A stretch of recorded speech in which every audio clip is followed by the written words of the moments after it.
And I got in the tank and started down the road. The engineers had gone over the area and cleared the road of anti-tank mines.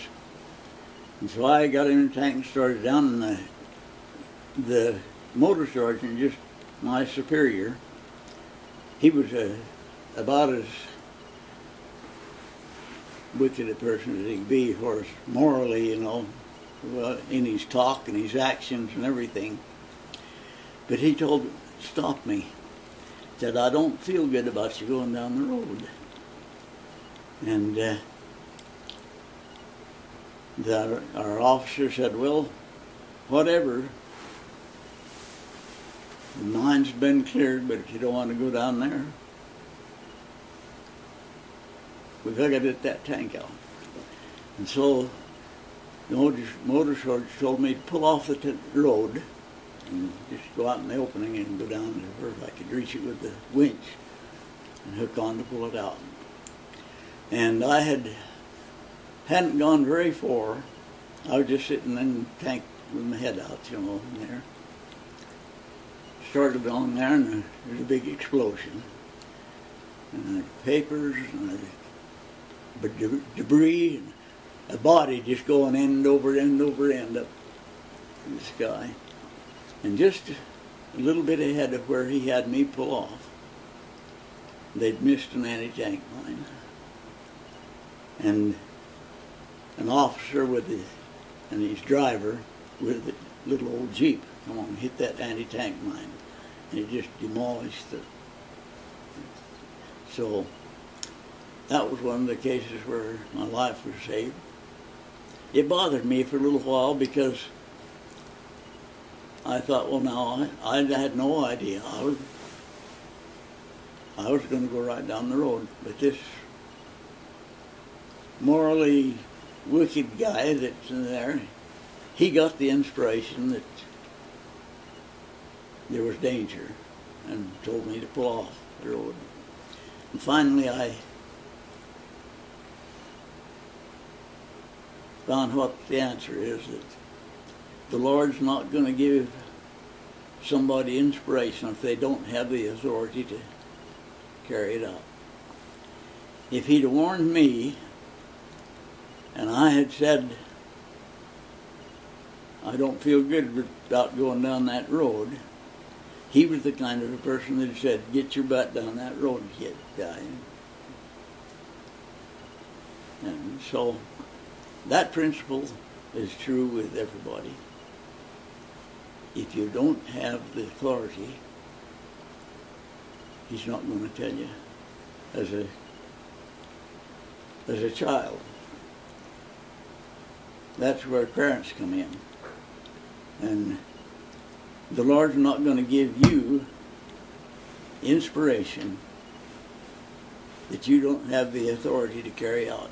He'll tell the parents, and they'll tell you. So it's an important principle that we all ought to remember.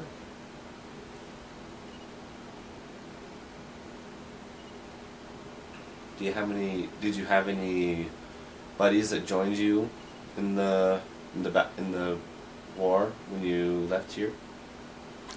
No, there was no other person I knew there at all.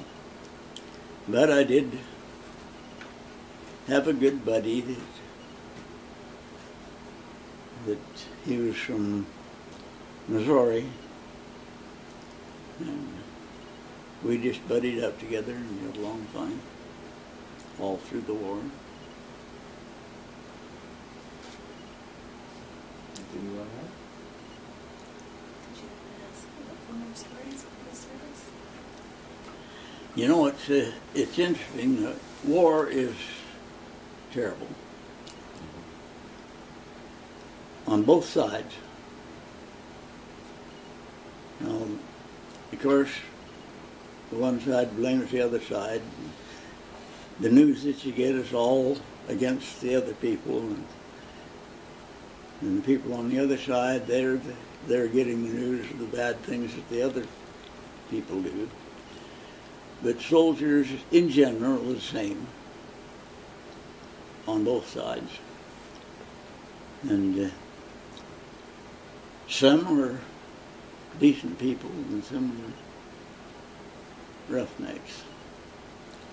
And I saw it on both sides. There's American soldiers were wicked people, just as the Germans were.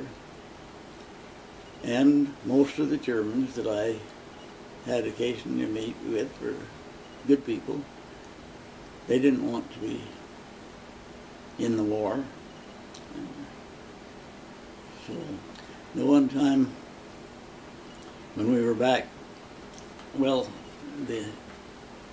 we lived a lot when we were during the war. We lived on canned food, dry crackers and stuff like that, K ration and C ration as they're called there. And whenever we go into a town and take over, there's some of the people that would go into the homes and take all the food they had. If they had chickens, they killed chickens and ate the chickens and ate the eggs and left the people without anything. And that was the sad part that took place.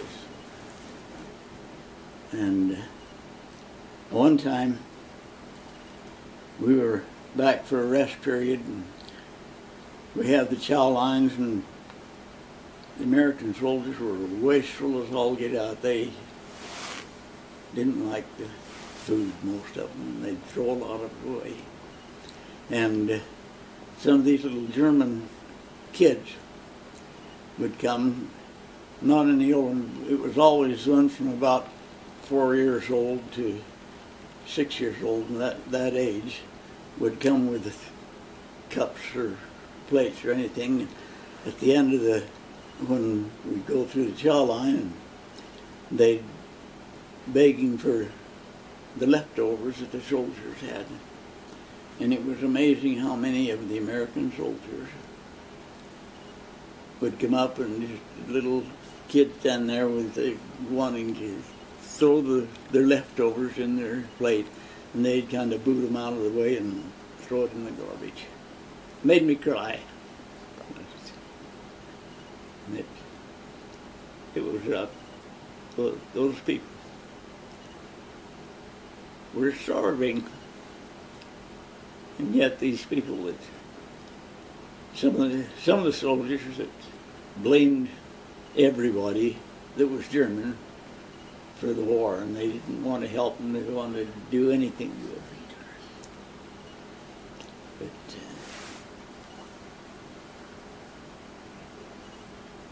there were a number of good people. So, all in all, it was a faith-building experience for me. I was really blessed. Another time, we went around the edge of a hill, and it had a cut that went through, and the first tank got in there, and it was too narrow. And it pushed the tracks of the tank off.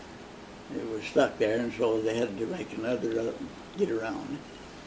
And usually, for the mechanics, that was great. We'd probably have to take a couple of days, we'd have to break the tracks and pull that tank back out, and then get it back on, put the tracks back on, but let the company go ahead with the action in the fight. But as we sat alongside of that, just a little ways off, we were sitting there on the thing, and all of us, there's 3 of us in the tank. We thought, and we all got the same idea, that instead of saying hallelujah, we're going to just sit here and let them go. But we felt like we didn't want to stay that time. And so we called the company commander and asked him if it would be all right if we left it for the ordnance, the bigger group that was coming with their parts and everything, the big equipment following, and let them handle it. And he approved it, and so we started to move out, and we hadn't gone 50 yards till an artillery shell lit right where we were parked and left a big old crater about the size of this room. It would have killed all of us. And so the Lord had a hand in that too. Wowzers.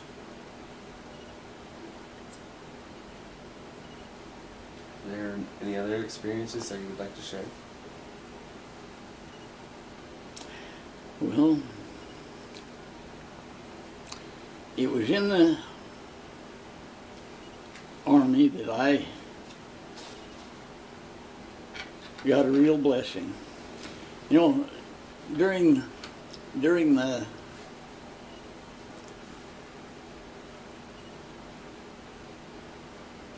'30s, when the big depression, and we lost everything we had. Our home, the bank took our home and our sheep and everything we had. We didn't have anything to do, and so Mother brought the kids to live with grandmother, and then Dad decided to go to barber school. And I had an inferiority complex. One thing, when Max and I were having fun, I had this stick and he was throwing rocks and I was batting him and got my one front tooth knocked out. And we didn't have any money to do anything about it. So I had a wide space in here. And we didn't have good clothes to wear. I was a freshman in high school, and real small, and I blushed real easy, and the girls gave me a hard time. They'd like to come up and see me turn red as a beet, you know, on there. And I reached the point where my mind would go blank. I did all right in school, and tests and all, but if the teacher would happen to ask me a specific question, my mind would just go blank. I couldn't remember anything. And I had a real rough time. And I got in the Army, and when we were in Camp Barkley, Texas, for some reason I read about somebody that had the experience, and so I decided to depend on the Lord. And so I prayed to the Lord. Decided every night I told the Lord that if He'd bless me with the ability to overcome that I would never refuse to do anything I was called to do as long as it was good. No matter how it made me feel, I would do my best. And I just, every night, I said that prayer. And it wasn't very long after that I went to the church sacrament meeting, and the group leader asked if I would speak in church the next Sunday. And I'd never done that. And so I told him that I would, but I couldn't take very much time. So during the week, I had my book. It contained the short talks by, what do they call it, the spoken word. And so I had marks on there what I was going to use to talk about. And I got up to speak that morning, and I couldn't remember a thing that I'd studied. So I tried to, had the book before me with the marks on it. I couldn't remember if it was above the mark, between the marks, or whatever it was. And it seemed like I was standing there forever, trying to get it done, and I stammered around some, and then I wondered how to get out of this. The only thing I can remember is I finally just said, "I thank you," and turned around and sat down and wished I could just think through. But people were kind. Nobody ever said anything. And got along all right. And after the war, during the war, I still kept dealing with the Lord in my prayers. So help me overcome it. If He'll help me overcome it, I'll not refuse. And after the war, I got a chance to go down and visit in Switzerland with the group. And we stopped on the weekend in, I don't know whether it's Basel or Basel, Switzerland. And I thought, it's this dumb foreign boy.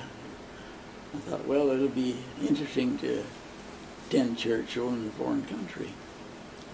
And so I looked in the paper and found where the church was being held.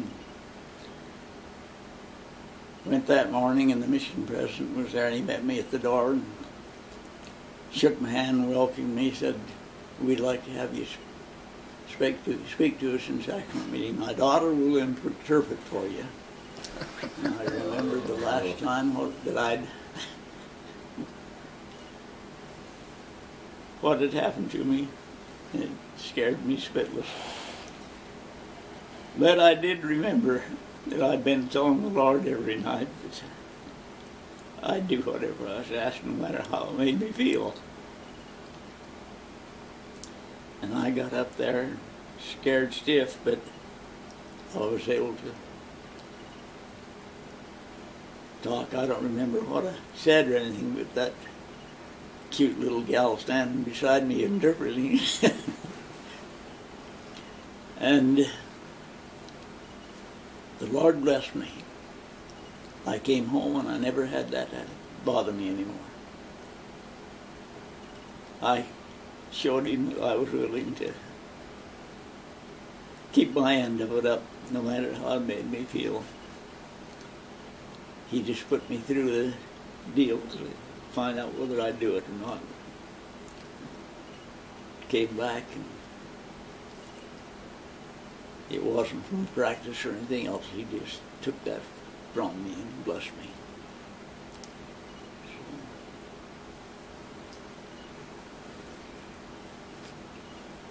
So, what was your life like after the war? Did it change you in any way? Well, it was good. Again, I was called on a mission Where did you serve? and went to the Northern States Mission. Came back from the mission. That's when I first met this little gal here. I grew up in Hartford. You know what Hartford is? You've been there. It's west of St. Anthony. That's where I grew up. Okay. You grew That's up Samuels. Okay. She's a brown. Yeah, she's a brown. She's really there. nice. Yeah, I was right. I don't know how close we're related, but it probably ways back. Could be. Anything else you want to ask? Did you have any questions? How did you guys find out that the war had ended? Did it just come through the channels, or? Well, at the time that the war ended, I was in the hospital over in Le Mans, France. I had